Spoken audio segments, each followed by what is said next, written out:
Take it away. Thank you. And I do apologize ahead of time if I feel a little bit weak and have to sit. I've been fighting a cold for the last 3 days, so it was a significant effort for me to even come. But I'm feeling okay enough right now, so we'll just run with it, and I'll sit if I have to. So I wanted to talk. Well, first I was asked by a friend of mine, Garrett Smith, to fill in. He was thinking about taking this spot and talking about Erlang to this group, but he couldn't make it. And it's been a long time since I've given the sort of introduction to Erlang and why it exists and why it's important talk. So this is an interesting challenge for me.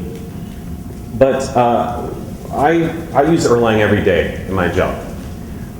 Whether it's reviewing someone else's code, writing some new code, helping a customer with a system that we have built, all of those things, I'm usually involved in Erlang. So I have this really close view on it, and it was interesting to step back and look at the broader view and the history and where it came from. So I want to introduce that to you, and why I think, and also show you why I think Erlang is a good runtime system and language for building big distributed systems. So who am I? I'm a senior engineer at Basho Technologies. We make a NoSQL product called React, and React became open source in 2009. But I had been using Erlang since 2008. I just picked it up on the side while I was basically a web consultant building Ruby on Rails apps. And I thought, oh, this Erlang thing looks kind of cool, so I'll try it, and I got hooked. But lately I've been most interested in distributed systems, which I'll talk a lot about today. Web architecture, which is obviously related to distributed systems. The biggest distributed system in the world being the web, right? And compilers, which is kind of off in left field, but still fun. So if you ever see any of our material from Basho, we have this Basho man character, and this is the one he's giving hugs. So hugs to all of you from afar. I'm going to talk about why Erlang is important, where it comes from, what's the motivation behind it. We'll do a little introduction to the basics of the language and the runtime. I'll talk about OTP, as it's called. And then we'll talk about why Erlang is good for building distributed systems, and then some systems that are in industry that are either open source or run by services run by companies. And we'll talk about how Erlang works well in those scenarios. So why do we care about Erlang? What's the motivation behind Erlang? Well, if you go back to the mid to late 1980s at Ericsson in Sweden, they had a research lab that they called the CS Lab. And they were looking at Ericsson's primary technology, which is building phone switches and generally equipment for phone technology. So switches, relays, all those sorts of things. Their primary stuff at that time was working on ATM, which is a phone switching technology. Asynchronous Transfer Mode is kind of not really great. You think ATM, like, oh yeah, get cash out of it, but it's actually a packet network with fixed size packets. And one of the things they had to do is make sure that their calls always stayed up. They didn't drop calls from a landline, ATM switch, and that the responsiveness of the system was really high. But they had developed this language called Plex. Very little is known about this language outside of Ericsson. There is a Wikipedia page on it, but it's this proprietary language that was designed in the late 70s that they started using on their switches. And they had a lot of code in C. Which is not too surprising, given that they wanted to interact directly with the hardware, with the DSPs and the other things that were built into the ATM switches. But both of these languages became complicated and error-prone for them. They had trouble delivering new products in a timely basis. They had problems debugging products that were already out in the field. And there was a really long cycle to get these things to market. So a number of people in the CS lab started looking at this problem. They said, what are the requirements of a phone switch network device? Well, you definitely want to make sure that these systems isolate faults. You don't want to drop calls. You don't want the failure of one switch to cause another switch to fail and have all of them go down. So you need a way to isolate faults. And to that end, that would help limit downtime. So if somebody drops a call, they're going to be really upset with their phone network provider. Keep in mind this is the 80s. They didn't have mobile phones, or they were in very little use at that time. It has soft real-time requirements. So when people say real-time, they usually mean everything that happens has a deadline. And it's a strict deadline. If it doesn't meet that deadline, it gets killed. But soft real-time is really just low latency. The deadlines are not strict, but you want to make sure that the system is still responsive even if you don't meet that deadline. And they needed to be simpler. Plex and C were horribly complicated. And they spent a lot of time building the infrastructure around the real code, which was about controlling and building the business logic inside these phone switches, that was sort of a waste of time. So how could they sat down and said, how can we get fault isolation? Well, we know all software we're going to write is going to have bugs. We need to protect the rest of the software from bugs in any single component. So one way to do that is to not share memory. So if you have different components, all the code around locks and semaphores is really error prone. You can get them out of order. To get deadlocks, you can get live locks. There are all sorts of problems around building software with locks and shared memory. They said, well, let's just bypass that and send messages instead. So if you think of this as, let's say there were just two phone switches, those two phone switches that are on the same network don't share memory. So it makes sense that at that level, you would be sending messages between the switches. So why not send messages inside the software that's running on those things? They said another problem is when some procedure is going along and it writes over something that existed already that somebody else might have been using. Well, if you treat values in the language you're working in as immutable, you can only modify them by copying. And so this eliminates a whole swath of bugs in software. And then there's this principle that Erlang always touts called let it crash. And I think it deserves going into more detail about let it crash. This has multiple aspects. So the first is, if something breaks, try not to continue. Because if it left something in a state that's inconsistent, it's going to be really hard to know how to patch that up. So just let it go away. The other aspect is coding defensively introduces all sorts of bugs. So a quick survey, raise of hands, how many of you write Java or C or Python or Ruby or any of these things? These all have like try catch, right?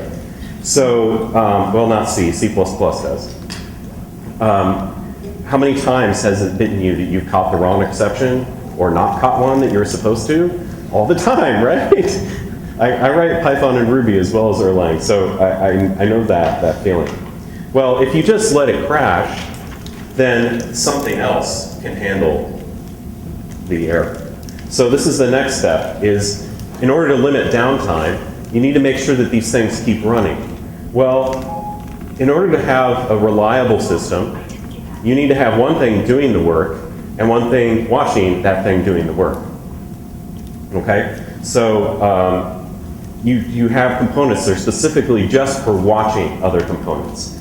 And then when that component that's being watched fails, you can restart it from a known good state. This is a really compelling way to build software. Now, of course, you can keep restarting that failed thing over and over and over if it has bad, if it keeps running the same execution and failing the same way. So you do need to have a policy to not retry forever. And then once you have this system that's composed of things doing work and things watching those things doing work, maybe you could have a live console. So back in the 80s, this, aside from list machines, maybe, not very many things had read eval print loops. And I'll show you the Erlang REPL later. And then the really compelling thing to limit downtime is to load code at runtime. And in fact, replace running components with new code. Now, there's very few systems nowadays that do that. There are lots of systems that can load new code, but that code gets in a sandbox. It doesn't replace a running component. So this is a really unique thing that they did for Erlang. So in order to make this system soft real time, that basically means that it needed to be low latency. Well, you can't have lazy evaluation in a low latency system because the effects of lazy evaluation might be unbounded. You don't know what the expense is. So you have to have eager evaluation in this runtime. And then in order to make sure that things are fair and you need to prevent starvation, you have to be able to preempt things. So you need a preemptive scheduler that switches between the different tasks running. And the way to accomplish this or the way that they decided to accomplish this is make a virtual machine and an emulator for that virtual machine written in various languages at different points in time.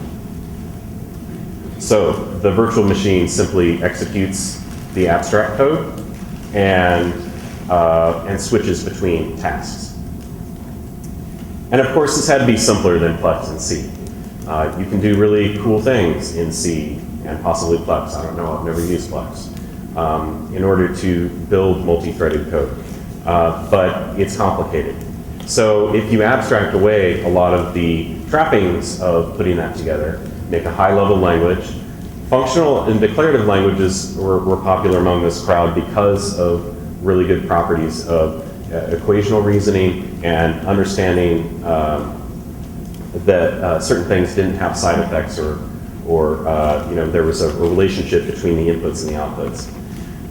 And you give it some simple composable data types, so simple atomic data types with some types that you can build up other data structures with, and we'll see those. And then strong abstractions around the edges. So you don't want those things that were complicated to leak into the program too much. And so they built a nice interface around those things. So they designed Erlang. This was named after Agner Karp Erlang, if you know. But the Erlang bit was also sort of a master-slave setup. So one of the control modules would be keeping track of the calls and running all the business logic, meanwhile replicating its state to the other module via a separate backplane from the actual connections to the phone network. And then if that one master failed, then it would fail over to the backup. And the neat thing about this device is that British Telecom, this was in the abstract for the stock, reported 9 nines of availability, which I think I measured out to something like 3 microseconds a year of downtime. So basically to the point where you can't measure it anymore. They effectively had 100% uptime. That took a lot of man hours. Obviously, 3 million lines of code is no small feat as well. But things have also improved since then in eliminating the number of lines of code that you'd have to write to build something like this. Okay, so past the AXT 301, Ericsson got a little afraid and decided that he didn't want to deploy any products in proprietary languages anymore. So they basically canned Erlang. It went on the shelf. About a year later, they said, okay, well, we can make it open source. That'll be okay. All the guys who were involved in the initial development of Erlang left Ericsson, went on to do other companies. But after it became open source, then a whole bunch of other people were introduced to it. And a bunch of neat things were added to it, included distributed Erlang, which I'll talk about later, binaries and bit syntax, asynchronous threads, which are for doing computationally heavy things in the C layer. There's a high-performance Erlang and dialyzer, which is all about static typing. The SMP support, which came in approximately 2008, I believe. Native functions, maps, which are in the most recent release, and dirty schedulers, which are also in the most recent release. So there's a lot of things that came out of moving it into open source that were really beneficial, and there's a lot of business built on top of it. Okay, so here's where I tempt the presentation guides. I'm going to flip over in a second to Emacs, and we're going to run a little Erlang in the shell. Okay? Okay, so let's flip over. Everybody read that okay?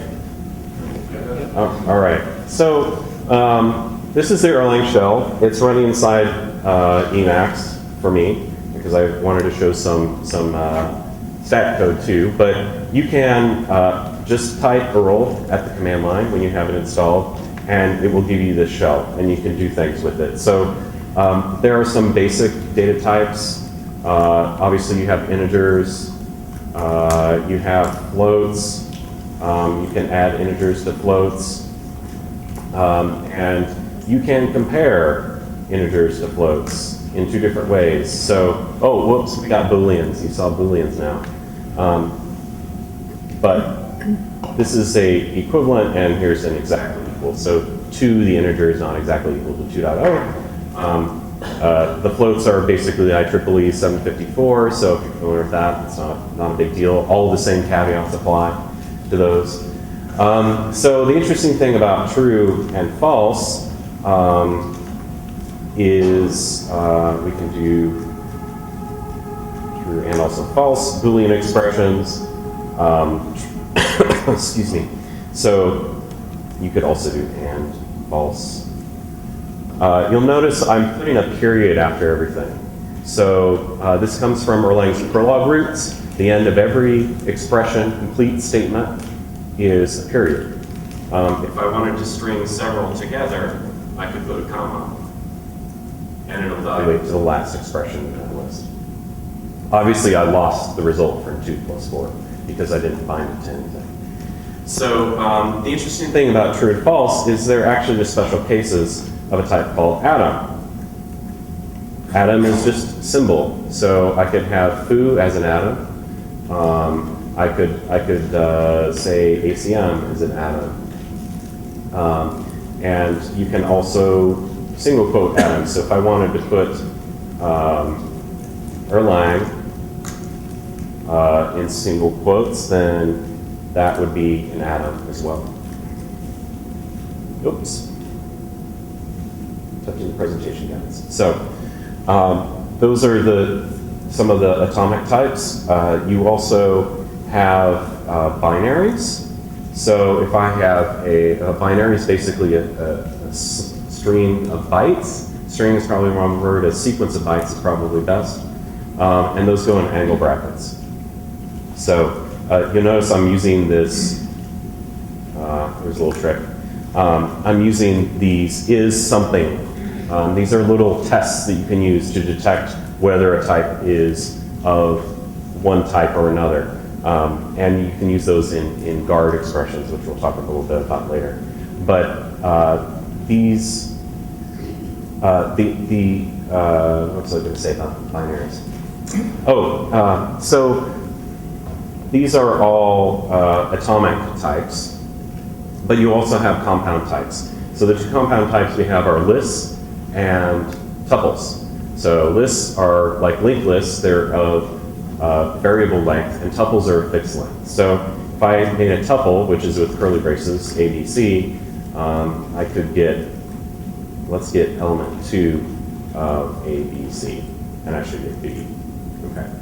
So you can extract elements from tuples.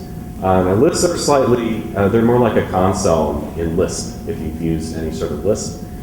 So you can do them shorthand, like 1, 2, 3, or you can do them, as consoles, which, if that looks familiar to you Prologers, it should. So, all right. So those are lists and tuples, and let's talk about strings because everybody has to deal with strings. Just like Prolog, strings are actually just lists of bytes. Or in some cases, if you're using Unicode, it might be lists of code points. So let's make a string here, ABC, and I'm going to use head, which takes the head of the list off of that, and I got 97. So you see, it's really just a list of bytes. Well, what if I wanted to as you often want to do, print out something to the screen. So I'll print the string ABC and a carriage return. Okay, that's pretty easy. So those are the basic types. The nice thing about lists and tuples is those are often used to build bigger data structures. So let's say if I had a hash table, there's one built into Erlang called dict, which is a scalable hash table, and you get it back and it doesn't look real pretty. It has a nice interface to it, but it's basically built of tuples and lists. So you can build purely functional data structures from tuples and lists in Erlang. And I scroll down a bit. Okay, so Erlang is a functional language, so let's make some functions. Let's say I make a function, which is using this fun syntax, that just prints out hello world.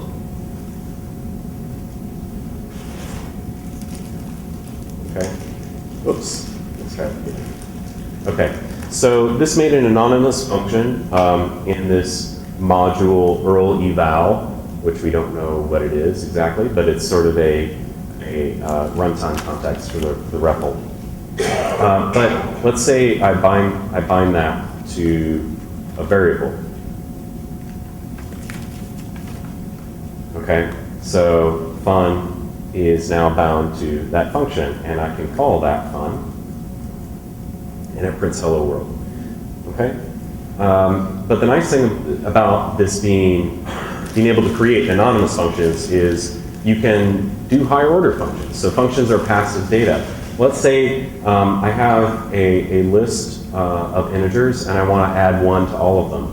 I could do list map, which is a built-in function in the runtime, and it takes a value and it takes a list, and a function, and it applies that function to every element of the list, just like you would expect map to do in any functional language. And so I'll make a list of 1, 2, 3, and I get back the list 2, 3, 4. So functions are data in Erlang, and I like to take advantages as much as possible. Okay, so an interesting bit, which I need to show you next, is I have this fun variable bound. We see it's bound to this function. Let me try this. By world.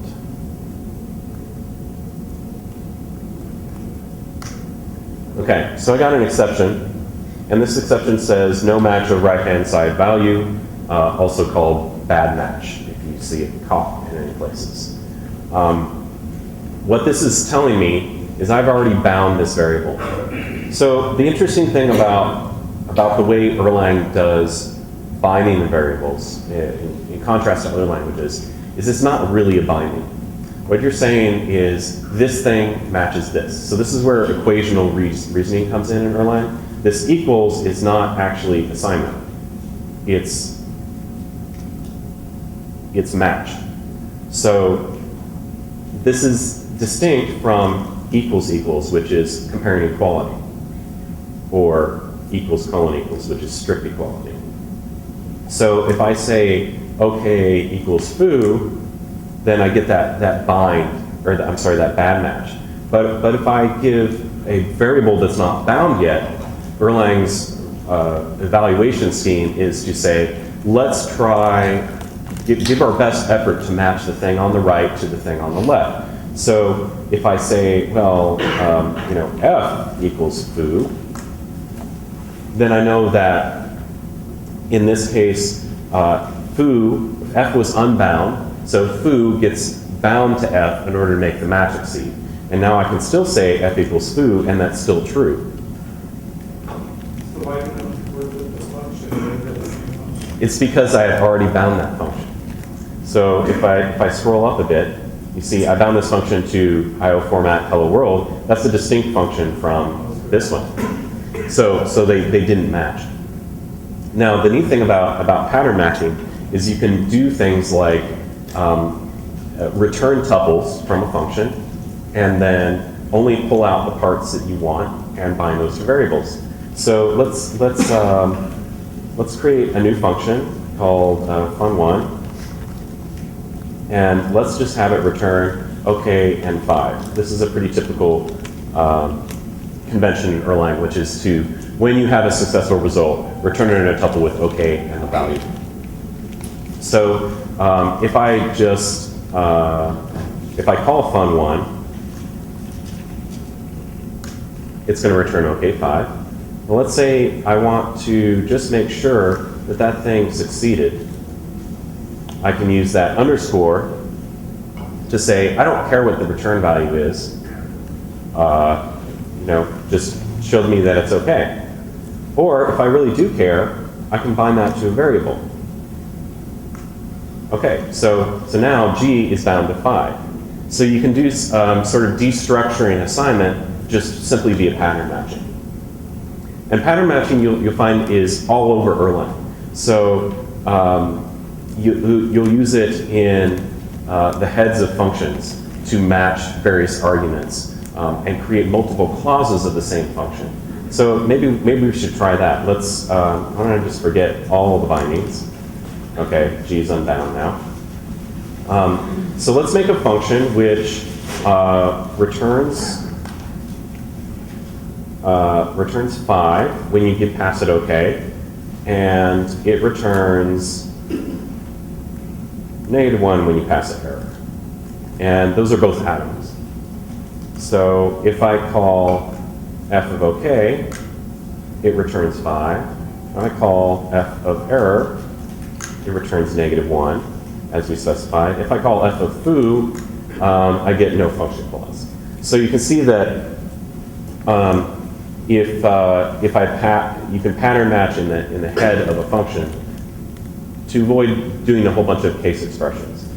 Case expressions. Let's do a case expression. So,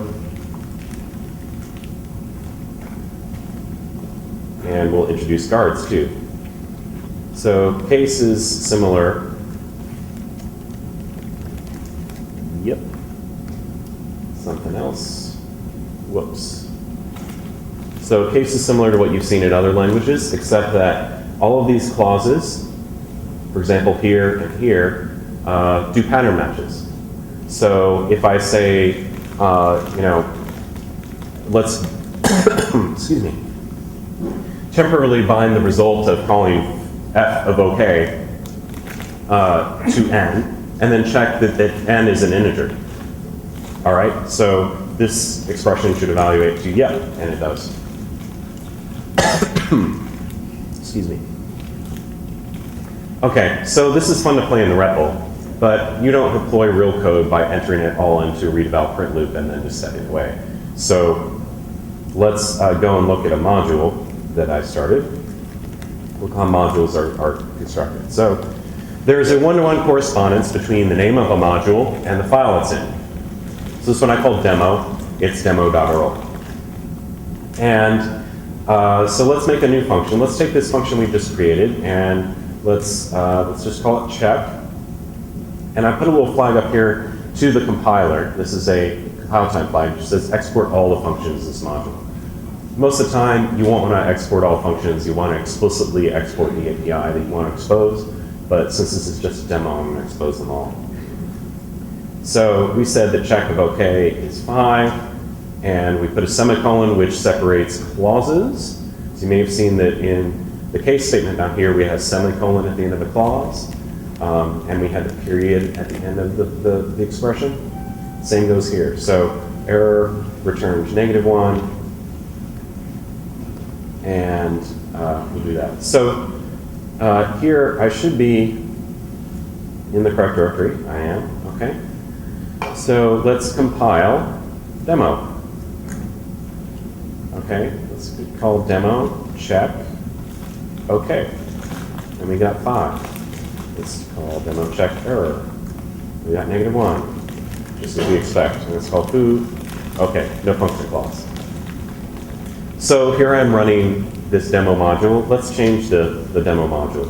And this is where I talked about hot code loading being an essential aspect of Erlang. This is really easy to demonstrate. So let's say we return 1,000 on error instead of 5. Well, let's compile demo again. And just call demo check error. And we got 1,000. So you see it's really easy to develop this sort of back and forth between your code and testing things. It's a thing I use very often. Okay, so this is all great. It's just a functional language. You can do this with Lisp, no big deal.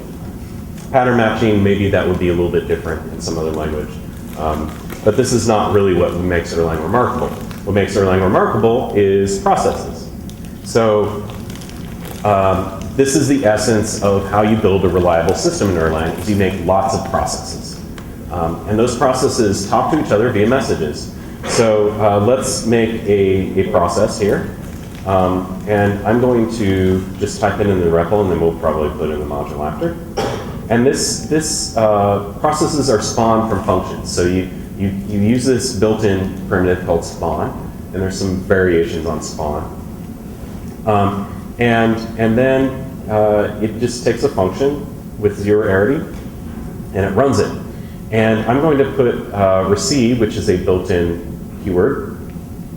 And if I receive the thing OK, then let's see, OK, and PID. So just like case, you can pattern match in a receive statement.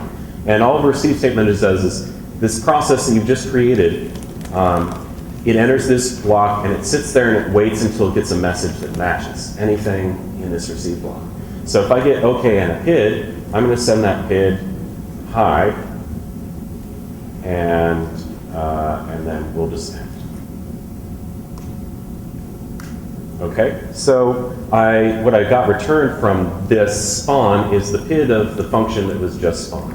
So this created a new process and started running that function. And that function is waiting for a message called OK PID. So let's send, let's see, that process is the last thing that was evaluated. Sorry, that's a little syntax sugar in the shell. So let's send that the self. So what we want to do is send that process a message that says, OK, and here's who I am. And it's going to reply back with, hi. OK, so that evaluated to just our current shell PID and OK. But let's check the mailbox.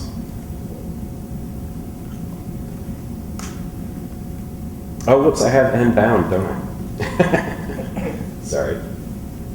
Let's continue. Yes, I killed it. My apologies. This is the danger of live coding. And now Emacs is hung up.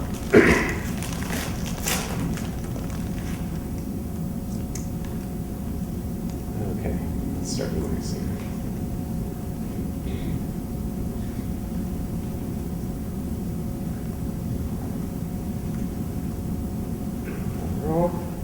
Okay, so here's the file we were in a second ago. And Realign. Okay, so let me try that again, since we've had n bound to something and it would never receive that. So let's spawn that function, and it's going to receive OK and a PID. Process ID is what we call those in long form. And it's going to reply to that PID with hi and end. And it's going to sit there and wait forever until it gets that OK message. All right, so let's say that PID is the last one. And let's send that proc OK self, which is the current process. Okay, and then we're going to receive a hello, and we'll return that value. And so that's inter-process communication, just bang to send and receive to pull from your mailbox. Okay, so let's do something a little bit more complicated in the demo file. Let's set up a ping process, and what it's going to do, we're going to spawn a function And let's say, I'm going to keep track of time. Spawn a function. It's going to receive a message which is ponger and a PID. And it's going to send that PID ping. And then it's going to receive pong. Oops. And it's going to print out .pong. It's really simple. Ping pong processes. Okay. Get this a little bit bigger so you can all see it. Okay, so this is just going to sit here and wait for somebody to tell it, here's the person you're supposed to ping, and then the process you're supposed to ping, and then once it has that, it's going to send that, hey, ping this guy, and then the ponger is going to send back pong. Okay, so the pong process, let's spawn that, and it's a lot simpler. It's just going to receive ping, and here's an interesting thing. I didn't send the process to return it to, so that would have been lingered forever. So it's going to return, it's going to get a ping and a PID, and it's going to say pong to that PID. Okay, so let's go over here and compile our demo code again. And we need to spawn these in the correct order, right? So we need to know what the pong process is and what the ping process is. So let's say the ping process, let's spawn that. Actually, you know, I think that it doesn't matter what order because that one's sitting in the wait. Ping, and let's call the pong process is spawn pong. And now, given this protocol we've designed with symbolic messages, we need to tell that ping process, here's the ponger, right? So we're going to send it that message. Okay, so it said, I got the pong from the other process. So this is really like toy stuff right here. This is just to give you a feel of how Erlang works. And I think it's time to go back to the presentation since I've given the demo. So the key takeaways from this is it has a bunch of simple data types, atoms, integers and floats, binaries, lists, tuples. It's dynamically typed, so you're not constrained with writing out type signatures or formalisms of a type system. All of that stuff is optional. You use pattern matching all over the place. For binding things, for doing conditionals, one of the things I really love about using Erlang is I very rarely have to write a bunch of if statements. It's like, oh, I'll break that. I can maybe make a case, or I can make function clauses that pattern match on various values. All the data is immutable. You notice when I tried to rebind that function to a new function, it said, nope, that doesn't match. So once a value is created, it's never changed without copying. It is functional. You can pass functions around. You can use them as data. Processes are super cheap, and I didn't go into detail about that in the demo, but I believe it's around 300 bytes to create a new process. This is really lightweight. It's a lot less than a thread, which requires its like huge amount of stack and heap, or even processes where you have to fork and take all that memory space, and that's a mess. It's really cheap. I had almost forgotten I was going to do a demo where we spawn like 50,000 processes, but maybe if you come after, we can figure that out. So I want to move on. You use message passing to structure your program. So processes and message passing together are how you build your program up. You're structuring your program around concurrency. And then the hot code loading is great. If you change your program, you can go in the console and compile it, and that will automatically load the new code. But this is all great, except that you need to have a runtime system along with this, libraries.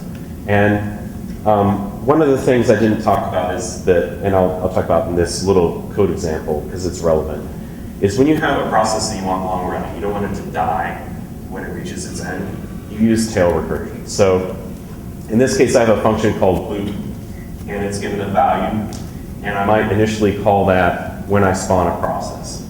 And all it does is a little like container for a value. So if it receives a message that says set, then it calls itself with loop, with the new value that was sent to it. If it receives a message that says get and reply to this PID, then it just sends the current value that it has and it calls again. So as long as you have your function call in tail position, there's no extra stack frame. So this is how you build long-running processes that don't like leak memory. If this were, imagine this are all inside a spawn. Now there's a couple problems with building your code this way, which is why the OTP runtime was built. And part of it is that you're doing a manual tail call over receive. Every time you create a new process, you're going to have to construct that tail call and be careful about making sure to do it the right way. This also has limited extensibility. What if you try to add a new message and then load your code? How is it going to know to use the new code and understand that message?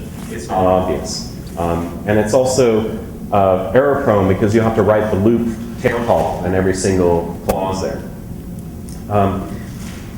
And then from the runtime perspective, it's difficult to inspect this. So you might want to have messages that aren't the core part of the protocol of this process that just tell you what it's doing. This sort of structure doesn't handle that. And there's no real interface for the caller. You can't say, well, I know that this thing is going to require a response, and so I have to know to send my own PID. Or I know this message I want to send doesn't require a response, so I don't need to send a PID. I don't need to wait on it. So building an interface for the caller of this process, the other processes that interact with it is really important. And this is the motivation behind the OTP runtime patterns.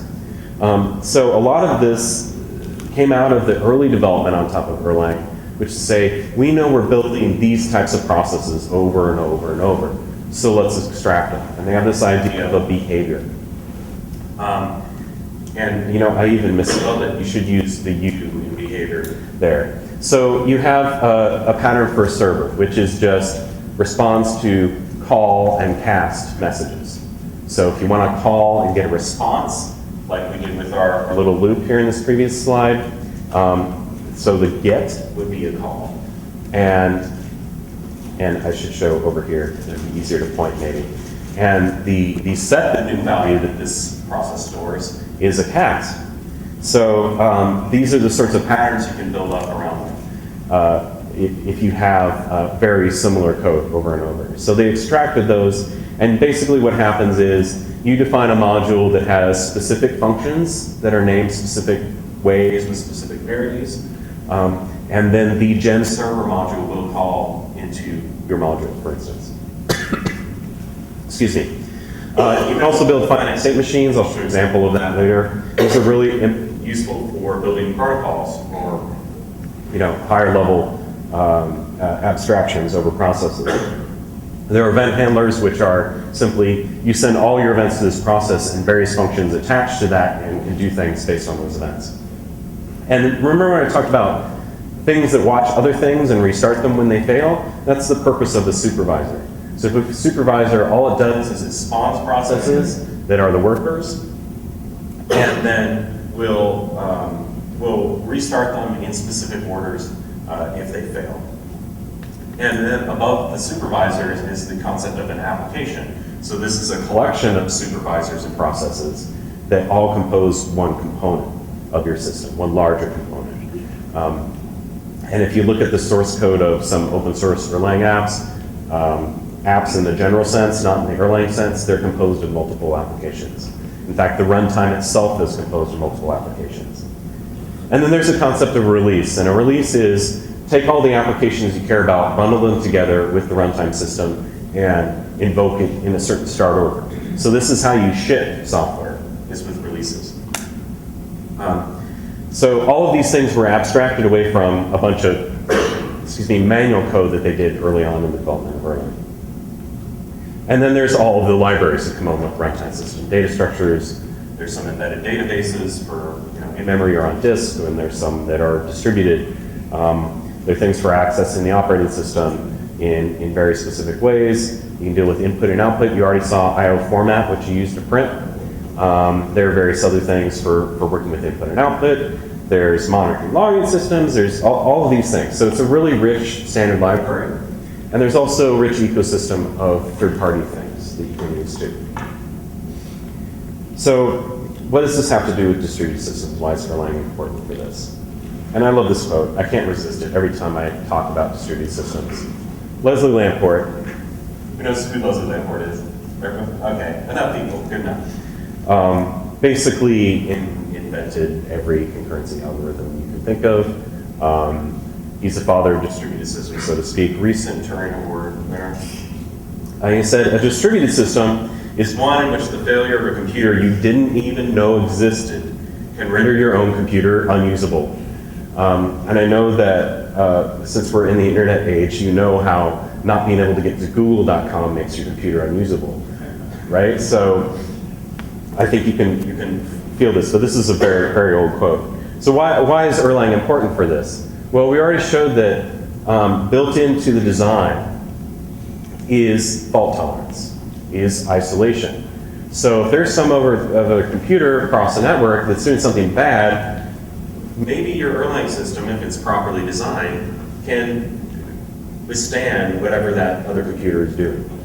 That's a pretty powerful property for distributed systems. That the idea of building fault tolerance from the low level, the basic things that you build your program out of, the processes, up to the high level of entire applications and entire runtime systems that are fault tolerant.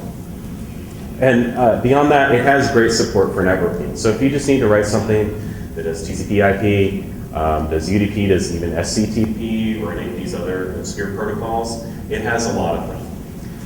And the next thing, which it came later than after the original open source release of Erlang, was distributed Erlang. And this is, instead of just running a single Erlang node, you can build multiple nodes that talk to each other in a transparent way.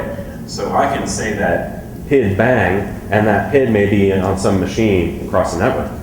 That location transparency and the easy discovery of nodes is really, really powerful. And there's not many other systems that do that.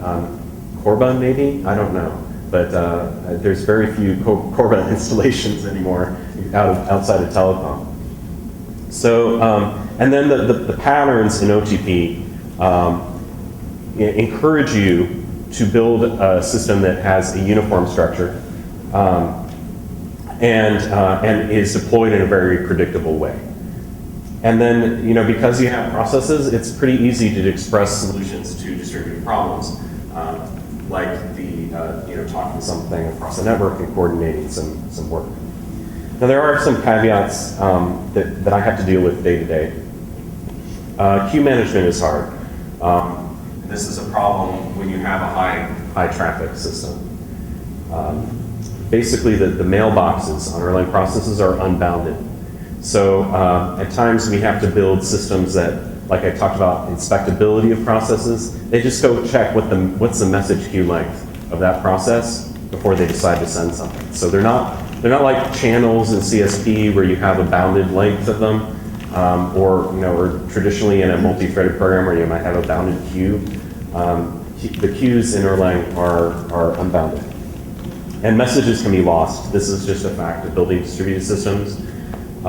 When you send a message from a process on one Erlang node to another Erlang node, that Erlang node may go down before that message gets there, and the message just gets lost. So this is something you have to deal with.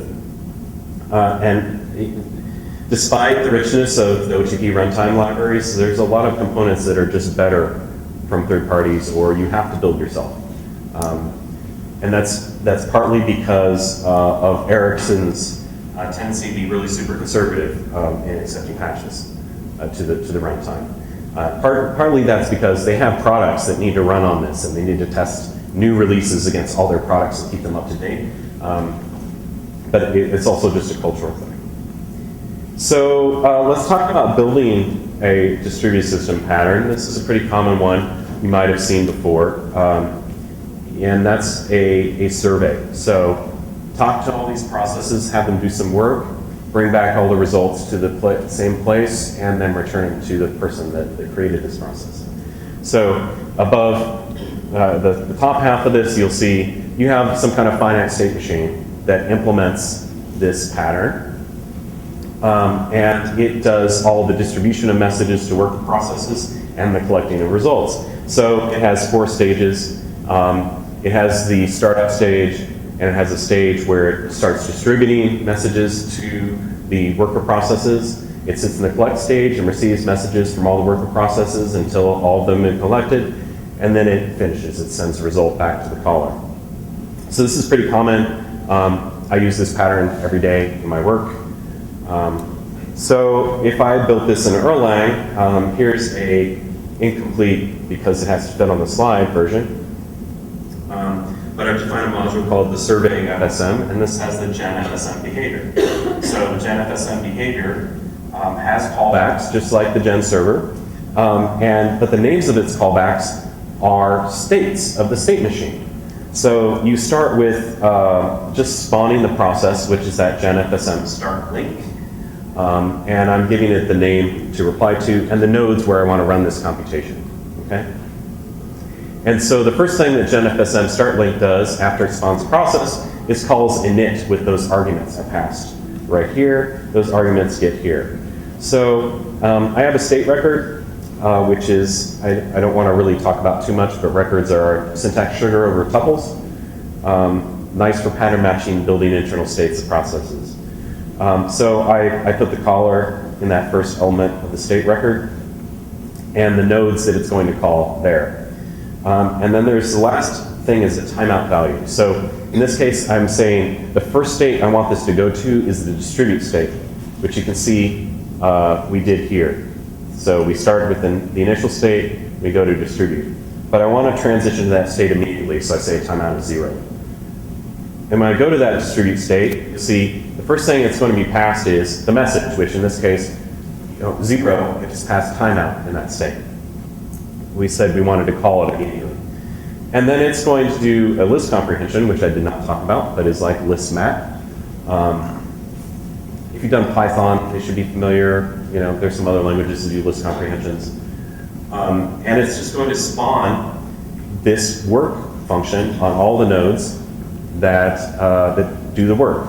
So this is a fun thing too. You don't have to spawn processes locally. You can tell some other node across the network to spawn processes for you.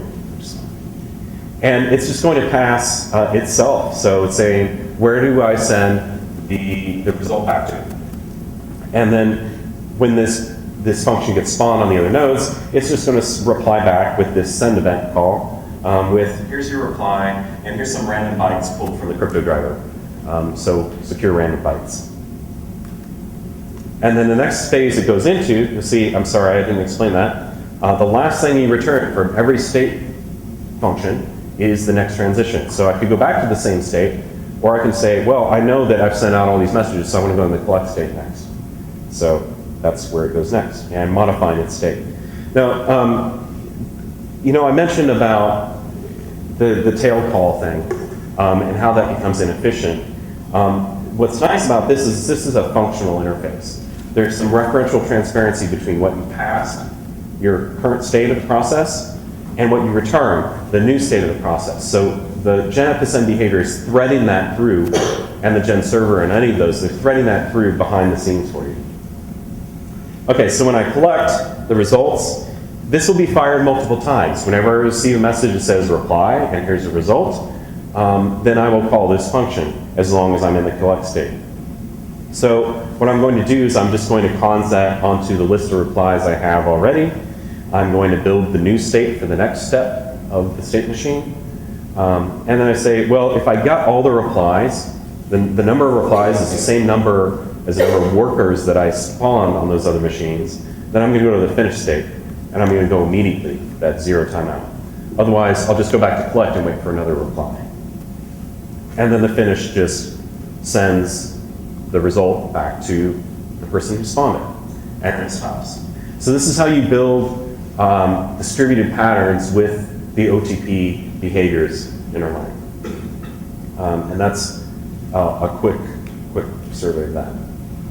So what are some distributed systems that are currently in industry? There's a bunch of open source ones. Obviously, I'm a little biased, so I'm going to show this one first. This is one I work on every day, which is React. And React is a Dynamo-like key value store. You could call it a NoSQL database if you want. But basically, it emphasizes being highly available, returning approximate results when necessary, and making sure that you have nearly 100% uptime. It has both highly available and strongly consistent modes. So if you're familiar with the CAP theorem, we have both A, you can choose to choose A of the CAP, or you can choose C of the CAP. You can't choose all three, but you can choose certain key spaces to use a consensus module rather than eventual consistency that's highly available. We have SteriDTs. I'm not going to talk about those. I've talked about those a lot. Just Google my name. You'll find some talks about SteriDTs. And those are highly available. And then all these other things. But the way we make money as a company is we sell licenses for the multi-data center replicated version of this product. But the other neat thing about building React is we discovered that there are some patterns, similar to the way OTP discovered there are patterns of processes. We discovered that there's patterns of distributed applications that look like the Amazon Dynamo paper, and that aren't necessarily just storage. So for example, this MapReduce component of React, a React product, is actually an abstraction on top of React Core as well as the key value storage. But so the React Core provides cluster membership, so nodes joining and leaving a cluster, and which nodes own which partitions of the key space. So we divide it in fixed size chunks. There's a big hash space, consistent hashing is included in this. And then when a node owns specific portions of the key space, it will create virtual node processes which do whatever work needs to be done for that portion of the key space. And it handles transferring that ownership around, handoff, planning surveys over the entire key space, and then other related things like the cluster metadata over gossip. And now that we have this Dynamo thing, we knew, and it was a key value store, it's really highly available, has good performance. We were able to build a cloud storage product on top of it. So if you wanted to deploy S3 in your data center, these are all open source still.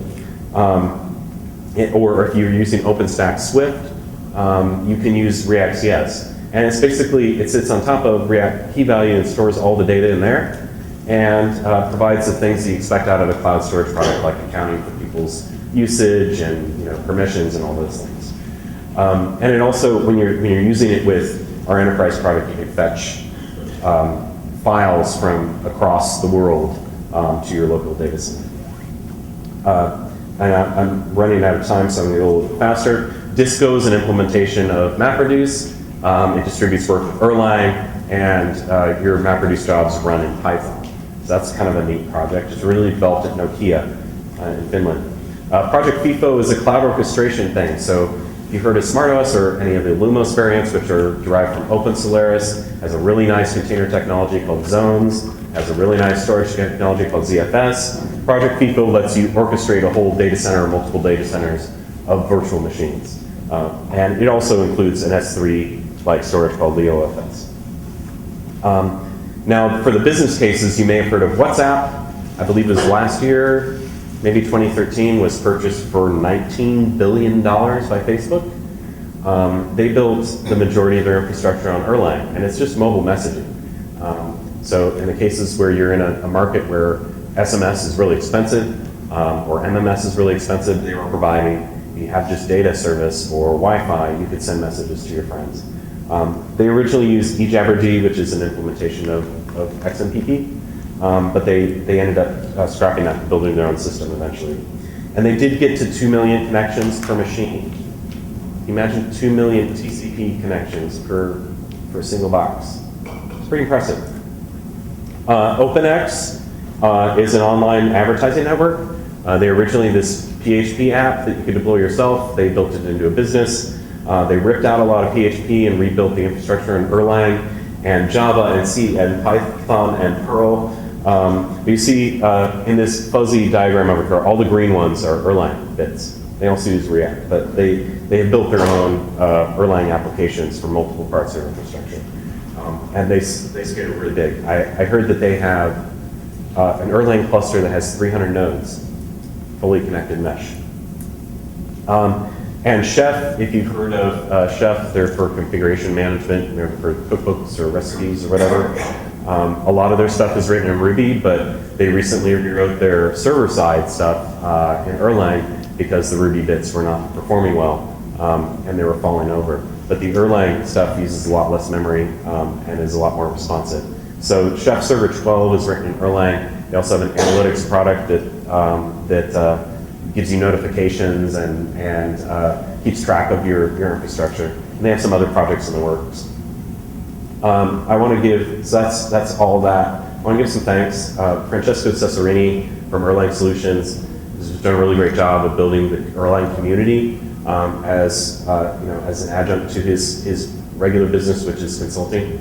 But he also, I stole some stuff from his presentation about the AXD 301 for you all. Heinz Gies, which he was the author of Project FIFO. Rick Reed, who presented about WhatsApp.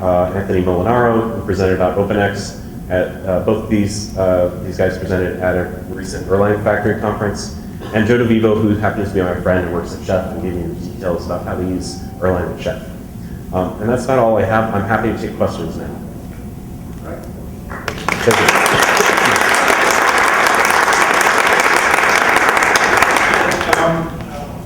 About maybe 5, 10 Sure. minutes max, because we do have to wrap up here soon. So if you have any questions, that is quite a bit to absorb.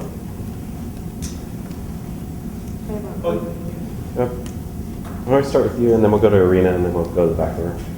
Where did you find your motivation to work on this? On Erlang itself? The question was, where did I find my motivation to work on this? You mean on Erlang itself and writing things in Erlang? I was, as I said at the beginning, I was a Ruby developer building Rails apps all the time, which had varying satisfaction to it. In approximately 2008 or 2007, one of the Ruby luminaries, Dave Thomas, started writing about Erlang, and I had never heard of it. I looked at it and I was confused. I got the book because I thought, well, maybe there's something here. And then I actually made friends with Kevin Smith, who had developed a series of screencasts about Erlang, which I think you can still purchase from the Pragmatic Programmers, and they take you from the basics to building this sort of chat server in Erlang, and that's how I broke into it. But I don't think I really crossed the threshold into being productive in Erlang until I started at Basho in 2010, where I started to learn OTP a bit better. But the motivation there is I find it really easy to build reliable systems with very little effort. And that's a lot more than I can say for some other things I've written. Irina. Very quick, I just wanted to see if you can post at the end the refer to various presentations on this become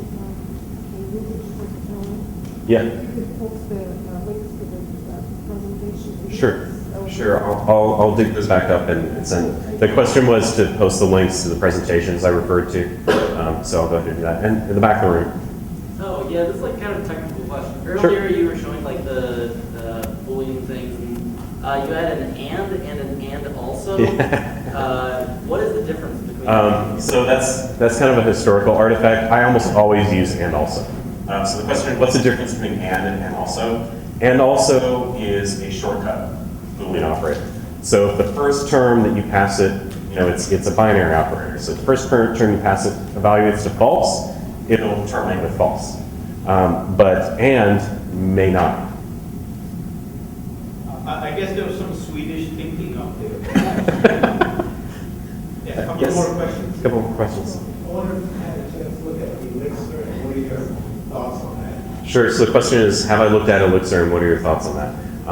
Yes, I have looked at Elixir. I won't say that Jose is my friend, but I know him fairly well. I really like what he's done, opening up the Erlang runtime to a lot of people who were scared off by the superficial aspects of the syntax. There's some more powerful things in Elixir than there are in Erlang. For example, protocols are a really wonderful way to abstract away which data type you're using, which implementation.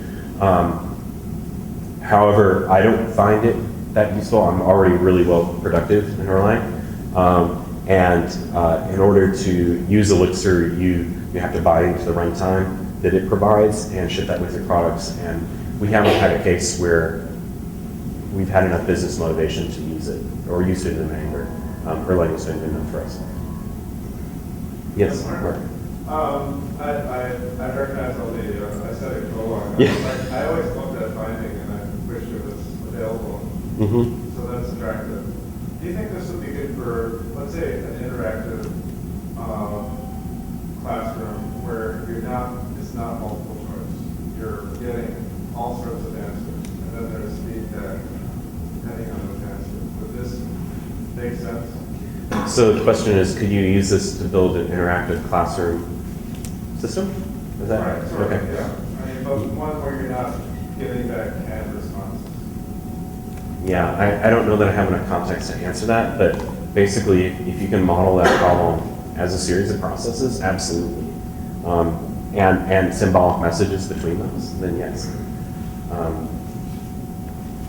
There are a number of web applications built with Erlang using WebSockets or or long polling, that sort of thing.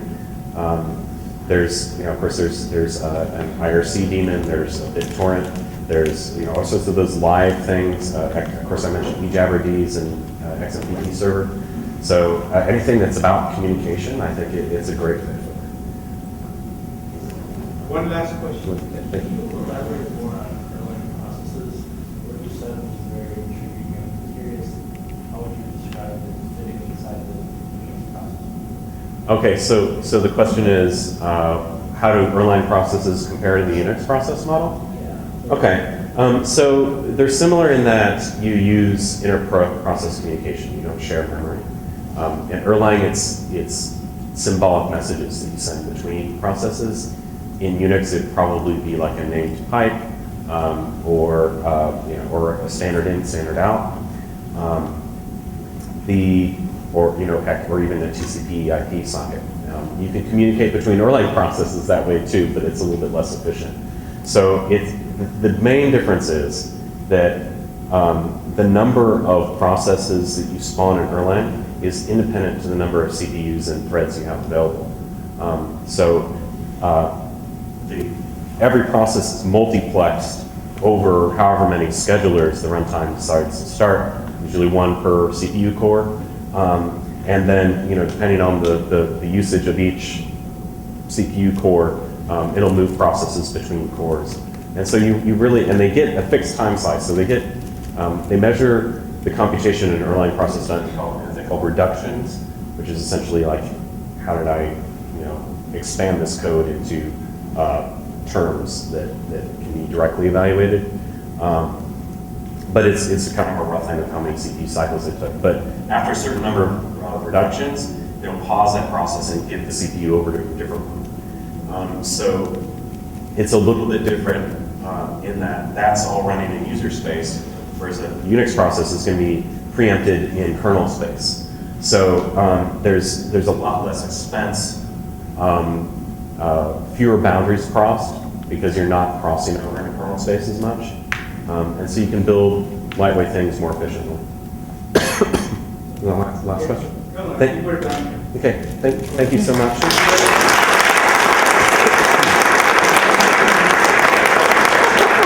Thank you.